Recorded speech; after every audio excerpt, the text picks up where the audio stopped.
ஒரு நதிக்கரையில் மயிலொன்று வாழ்ந்து வந்தது. அது பார்ப்பதற்கு மிகவும் அழகாக இருக்கும். மற்ற பறவைகளெல்லாம் மயிலை பார்த்து அதன் அழகை ரசிக்கும். அந்த அளவுக்கு அது அழகான பறவையாக இருந்தது. அந்த மயில் எல்லோரிடமும் நட்பாகவும் மற்றவர்களுக்கு உதவி செய்யும் நற்குணமுடையதாகவும் இருந்தது. அந்த மயிலுக்கு ஒரு புறா நண்பன் இருந்தான். மயில் எப்போதுமே மற்ற பறவைகளிடம் நாம் மற்றவர்களுக்கு உதவி செய்ய வேண்டும், எல்லோரிடமும் அன்பாக இருக்க வேண்டும் என்று அறிவுரை சொல்லிக் கொண்டே இருக்கும். ஒரு நாள் வேட்டைக்காரன் ஒருவன் காட்டில் வேட்டையாட வந்தான். அவனுக்கு வேட்டையாட எந்த ஒரு பறவையும் விலங்கும் கிடைக்கவில்லை. அவன் கோபத்தில் அங்கேயும் இங்கேயும் சுற்றி கொண்டே இருந்தான். வெயிலின் தாக்கமும் அதிகமாக இருந்தது. கடும் வெயிலினால் அந்த வேட்டைக்காரனும் களைப்படைந்து ஒரு மரத்தடியில் போய் ஓய்வெடுக்க அமர்ந்தான். வேட்டைக்காரன் ஓய்வெடுத்துக் கொண்டிருந்த அதே மரத்தின் கிளையின் மேலே மயில் உட்கார்ந்திருந்தது.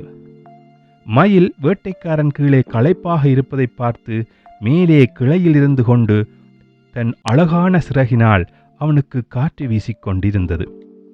அந்த காற்றின் குளிர்ச்சியால் அந்த வேட்டைக்காரன் அப்படியே தூங்கிவிட்டான். அப்போது புறா அங்கே வந்து மயிலிடம் கேட்டது, நண்பா, உனக்கு இவ்வளவு பெரிய மனசா? இந்த வேட்டைக்காரன் மற்ற பறவைகளையெல்லாம் வேட்டையாடுவான். நமக்கு தீங்கிழைப்பவனுக்கு நீ உதவி செய்கிறாயே என்று கேட்டது. அதற்கு அந்த மயில் சொன்னது, நண்பா, வேட்டையாடுவது அவனுடைய தொழில். அதனால் அவனை நாம் தவறு சொல்ல முடியாது. இப்போது அவன் மிகவும் களைப்பாக இருக்கிறான். அதனால்தான் நான் என் சிறகினால் அவனுக்கு காற்று வீசி கொடுத்து கொண்டிருக்கின்றேன் என்றது.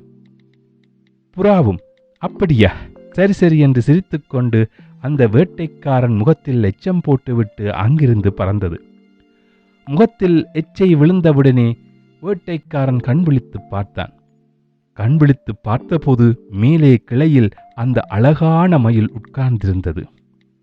அந்த வேட்டைக்காரன் மயில்தான் தன் முகத்தில் எச்சமிட்டது என்ற கோபத்தில் தன் அம்பை எடுத்து அந்த மயில் மீது எய்தான்.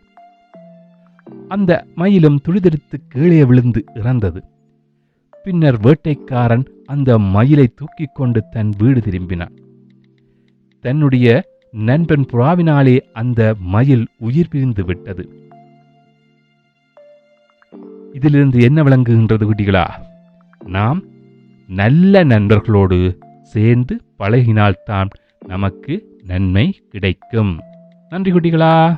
மீண்டும் ஒரு பதிவில் உங்களை சந்திக்கிறேன். அதுவரைக்கும் உங்களிடமிருந்து விடைபெறுகிறேன். உங்கள் மதன் மாமா.